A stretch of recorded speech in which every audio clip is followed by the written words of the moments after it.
Well, good to see everybody, or hopefully you can see me. Testing some things out. Just got a new microphone. There it is. I know, very exciting. Just give it a shot. I have another microphone that I use, but that's more for interviewing. So this is hopefully more for podcasting, a little more comfortable, a little more easier to use. Oops, I need my headphones on. There we go. All right, there we go. All right, so giving this a shot, I'm also using some new streaming. It's Streamlabs desktop. I know, very exciting things. So this will allow me to do some things like switch scenes. So you can see I'm in the bottom, and I've got our Dodgers 2080 latest that I wrote the other day. Not really a mind-blowing article, but it just shows the top prospects, top 10 prospects for each of the main prospect sites. And you can see Diego Cartaya is dominating, and then one place, Baseball Prospectus had Miguel Vargas #1, which is kind of cool. I like him a lot. I saw him a lot at Rancho in 2019, and I think his hit tool is fantastic. Cartaya, really, it's just about being healthy. So we'll see what that is. And I'm trying to get rid of the ums. I know I talked about that before. Sorry about that. And you can see then the next and second, you can see there's the combinations of other players. Bobby Miller getting a couple spots. I mean, you can see a lot of guys are just, they're the guy, they sitting in the top five. Andy Pages is in a lot of those top fives. Pepio's in the top 5 or 6. And Michael Busch is still hanging in there. It'll be a wonder where he ends up playing. So there's that, and then to kind of look around what's going on in baseball with the Dodgers. Here's the Dodgers Nation site. You can see that we got the lockout, and so we have a problem already where spring training is supposed to start soon, spring training games, and they're not going to start on time. That means that first of all, we can't go to games, which means that the Arizona and Florida cities will not be getting the extra income. The major league players not being there means they're not getting rents that are out there, or hotel rooms, things like that. The minor leaguers are out there, but we like they say, Houston, we've got a problem. Not impressed at all with what's going on today. My understanding is they met for 15 minutes. And the proposals, from what I saw, just didn't look very good. The big issue is, it seems like, arbitration for the 2+ guys. They're trying to get it down to 2 years. That's not going to happen. That's what caused previous work stoppages. So that is not going to happen. The owners will never give in to that. The players are going to have to find a different route. It's too bad. But the players are in a position where they've had some bad negotiations, especially the last one that's cost them. You can see some articles in here, really good stuff about the way the Dodgers farm system has become. They just keep going and getting better. They traded a bunch of players. We let players go, not players go, but they got promoted or got traded. Which is all good, and they're already replenished, and now our system is looking good again. For a while, or just a little while, it was out of the top 10, but it's already back near the top. Keith Law himself said it's the #1 farm system in baseball. So I'm going to take a quick swig here.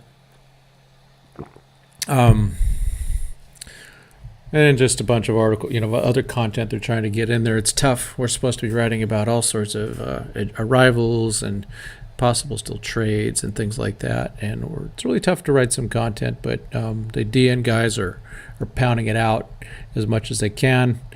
Let's see, I do have my article in here somewhere. But there's some news in there. So please go check out Dodgers Nation. They are the parent site of Dodgers 2080. And then our compadre, Casey Porter at Dodger Poke Report, you'll be hearing more from him. We are going to start something soon. We're going to have some type of a podcast. You'll see more about that soon. It'll be him and I. I think it'll be better for me at least. This kind of talking into the air is different for me. Talking to another human Zoom to Zoom will be, I think, a better thing where we at least talking to each other. We spoke on the phone last week, and we just chat forever. And he's got all sorts of really good stuff in his own thing. Some of these do make it over to the Dodgers 2080. Right at the top there, Ryan Noda. I know Casey's a big fan of Ryan's, and he's convincing me that he's a good one. He's not really in any of the top 30s or anything like that, but and he is available, regretfully, to the Rule 5 draft if we ever get that back.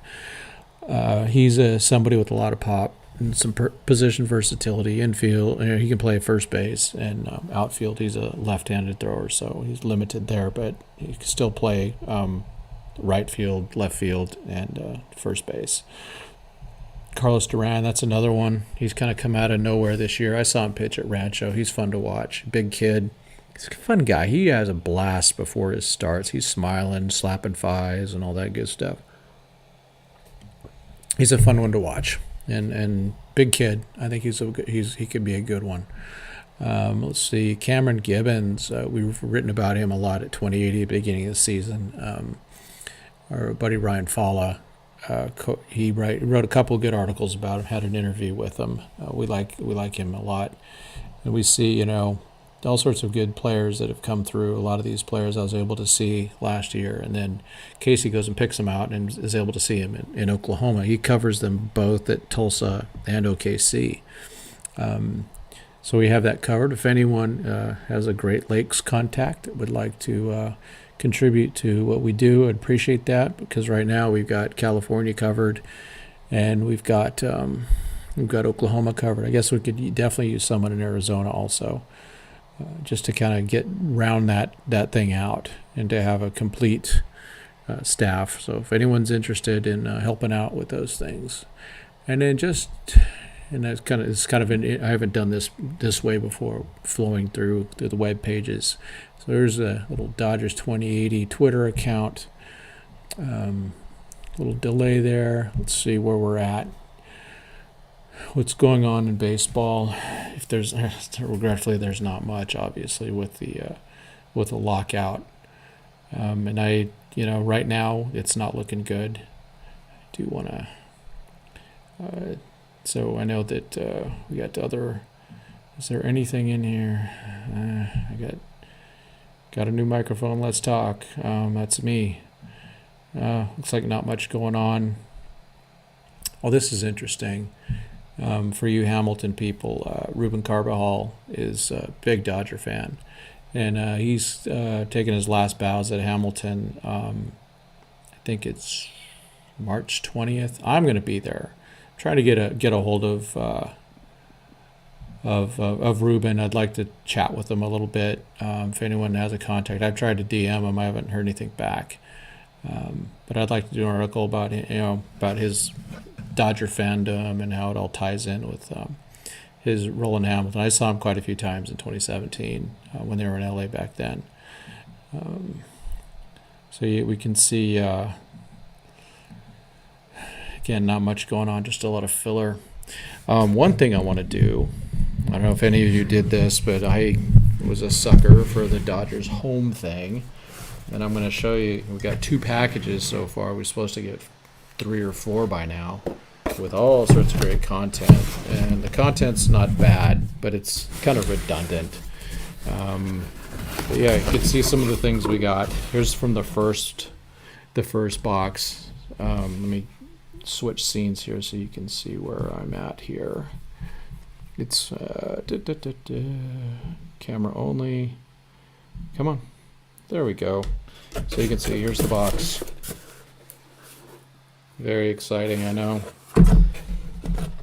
A water bottle. Okay, yay. A fake baseball, LA 76, which matches the Gulf colors almost from my favorite paint scheme in racing. I really enjoy auto racing. So that's from 1971-72 movie Le Mans, a world champion snapback hat. Very exciting. Yeah, a Rick Honeycutt autograph. So that's kind of cool. And then a shirt. As you can see, I've had this thing. I've had this for a while, but I haven't worn it yet. But kind of cool world champion shirt. And I should wear this. This is a nice shirt. I'll have to put it in my closet. And okay, XL, good. So fortunately it's XL or even a large. I used to be a 2XL, maybe even a 3XL. But I lost some pandemic weight and trying to keep it off. So there's one box. And the second box, which took forever for me to get because I moved.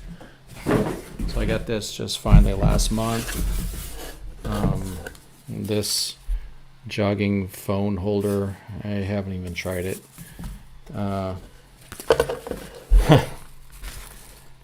Is it a fanny pack?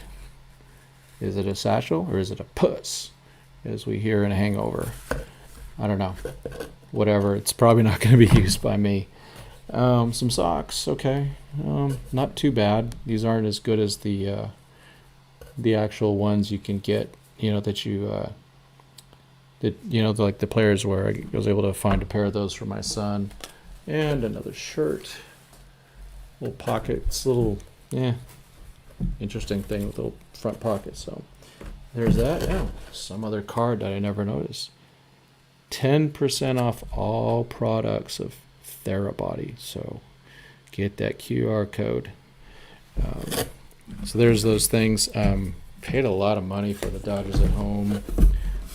It's up to y'all. I'm hoping that there's some type of a benefit to it other than these packages of stuff to, maybe I'll give some of it away if it's even worth giving away. Yeah, so that's been a little slow, and I think the Dodgers need to do a better job with those types of things. People pay a lot of money for it, and we're not getting much. So let's just get back to hopefully having a season and having we need to have a season. We need spring training. We need that to open. I still haven't bought tickets for spring training. The plan was to go March 22nd, around that week. Friend coming into town. He's going to watch the Mariners. He's a Mariners fan. We're going to watch games together. He's a guy that I've known since like 1991.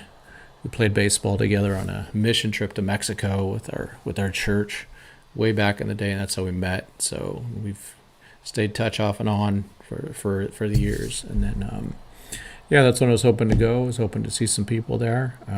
The good news is we do have minor league baseball. So minor league baseball, other than the guys in the top 40, so guys like Eddys Leonard and Yorbit Vivas and all these new guys that got promoted, James Outman, Michael Grove, they're not going to be able to participate because they're on the 40-man roster until this is all cleaned up. That's a real disadvantage to those guys. They're going to get behind a little bit, while other guys who are not on the 40-man. And let's go back really quick to our page here of our top 10s. Trying to get there. As Van Halen used to say, can I get there from here? But I don't know where I'm going. So let's go on the pipeline. So Cartaya, non-40-man, Pepio, non-40-man, Bush, Miller, Pages, Vargas. None of them are on the 40-man. So they're all eligible to play. Andre Jackson is. The Knack, Beater, and Diaz isn't. Looking for other ones. Leonard is.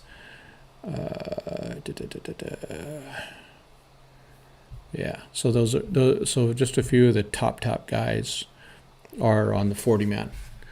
But got new guys like from last year, like Justin Brule, Nunez, all guys like that are not able to. They're not going to earn any money. They're locked out, but hopefully their players' association is taking care of them so that they're not left out in the cold financially. I know some of those guys are not rich yet, We want to, personally, I want to see all those guys get rich. I've met some of them, and I know how hard they work, and the odds are really difficult. I know the argument is that people make is, it's millionaires and billionaires. Well, no, there's definitely some millionaires in baseball, but not all of them are. Some of this, you have a short career. Let's say you earn $1 million over a couple years, but 3 years, 4 years, because you're getting sent down and all that type of stuff. That's got to last you a while, because you're not going to, you probably gave up finishing college. So it's a risk, and I'd like to see them pay off. Sal, I see you. Good evening to you also. Looking forward to somehow seeing you out there, Sal. I don't know when, but hopefully at Rancho. I know looks like it won't be spring training. So yeah, it's not millionaires and billionaires. There are some millionaires, and there's definitely some billionaires. Those owners they're doing well. And it really kind of ticks me off that some of these guys some of these owners are not putting in the time. They're putting in the money and the effort. So the competitive balance is a huge issue. And what I'm seeing is that the owners are still trying to get more penalties for, going over the caps and things like that, and not raising it much or not raising it at all. So it's kind of sucky. So, I will be back at you guys I'm going to let a little bit of the cat out the bag. It'll be Dodgers Prospects Podcast. We have a Twitter. We have we're not going to do, I don't think we need a website. We have a YouTube account. And we have an email. So Dodgers Prospects. I think the Twitter is Dodger Prospects, or at Dodger Prospects. So we'll let you all know through our 2080 and our own personal Twitter accounts. I think we're recording on Sunday, and so hopefully we'll have that out Sunday night. It'll be on that channel, but it will also have stuff on the 2080 channel. So we're just we have I think a good chemistry, and I think it'll be fun. Hopefully fun, and I know it'll be fun for Casey and I, and hopefully it'll be fun for y'all that watch. All right. So everyone, have a great evening. Real quick, just it's a music suggestion. Probably a lot of you don't care, but been digging on Angels and Airwaves, I, Empire. It was made in 2007, I believe. It is an amazing album. It's really beautiful art. So take a listen. If you want, on your favorite streaming services. I do it on Apple. I sold my soul to Apple a long time ago. All right. Good evening, everyone. And I said we will see you. I'm trying to find the end stream.